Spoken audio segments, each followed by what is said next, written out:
All right, let's talk about rest day nutrition. So I mentioned it briefly yesterday and the day prior.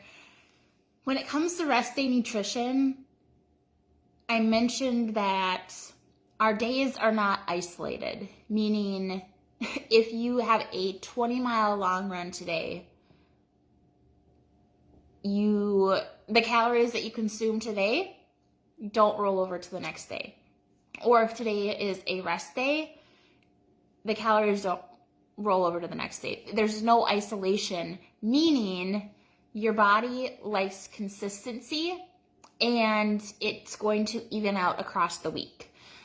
That being said, if you are extremely hungry on hard days, you need to reconsider how much you are eating on a daily basis. So overall, what you're eating on rest days compared to what you're eating on a day that you're running or working out, it's going to be very similar because it evens out over time. And remember, rest day nutrition is helping your body recover from the day prior, the week prior, and it's also fueling tomorrow's workout, tomorrow's run, whatever that may be. Because our days are not isolated. They're all blended together in terms of intake, exercise, calorie burn, all of that. So I did also include a link in the description of this video on a post. If you do not follow this person on Instagram, go follow her right away. I'm not sure if she's finished her PhD, but she's close if she hasn't.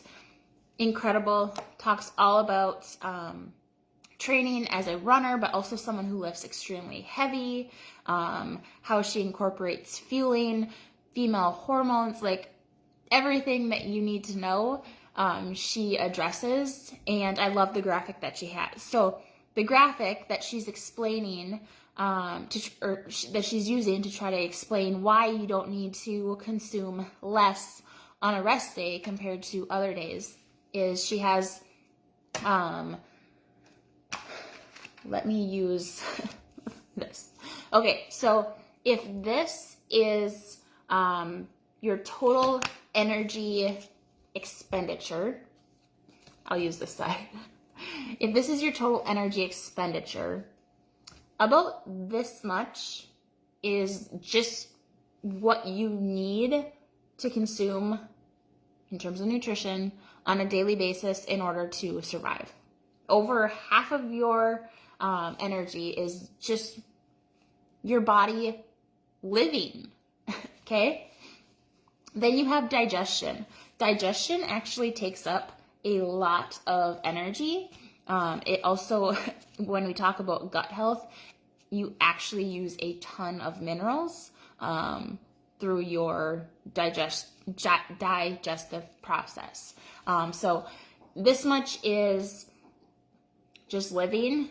Then you have this much includes digestion. Then a little bit more is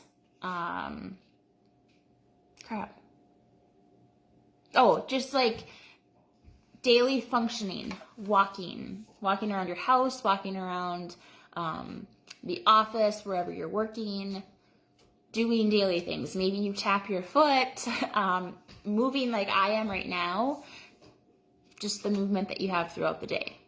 And then the last part, which is just a tiny bit, is exercise. Even if it's a long run, even if you are running and lifting in the same day, exercise takes up a small portion of your daily energy expenditure. And what you consume, although a long run may seem a lot more than rest day, it's not. Because on average, 1,500 calories is what you need just to survive. So when we see people saying that they're only eating 1,500 calories or 1,200 calories, or I've heard 800 calories a day, they are severely under eating, and they're not even really meeting their body's daily needs if they were just to literally sit on the couch and not move for the entire day. So you have to You have to think about all the activities that you're doing, but you also have to support your body so that it can thrive, not only in its daily functioning, but digestion, walking around the house, doing different things, chores, whatever. But then also consider exercise being a small portion. Yes, it's a little bit more than rest day, but you look at it as a whole in this graphic that she has in her post, it's not that much. So our bodies like consistency. If we're eating, and again, I know we're not counting calories or anything, but I just like to use numbers. If you're eating 2,000 calories on a day that you are running and working out, and then you eat 2,500 calories on a day that you have a long run, on Saturday, let's say, and then on Sunday you have a rest day and you eat 1,700 calories, your body does not know what it's going to get. It does not know what's coming next. It doesn't know if it's going to get 1,700 calories, 2,000 calories, 2,500 calories. Like that, those are big swings.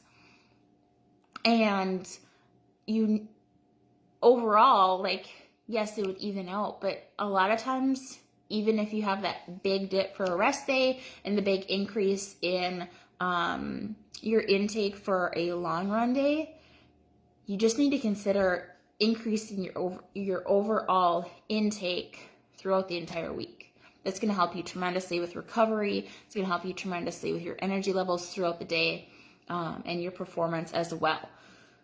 That nutrition is going to, the increase in intake is going to benefit you extremely well. So let me know what questions you guys have. I know that there will be a few questions about, are you sure we need to be eating more on rest day and everything? But it's one of the biggest game changers that I see among a lot of runners. They're not eating enough on rest day, which means that they're not recovering well from their long run or from whatever they've been doing during the week. And that leads to poor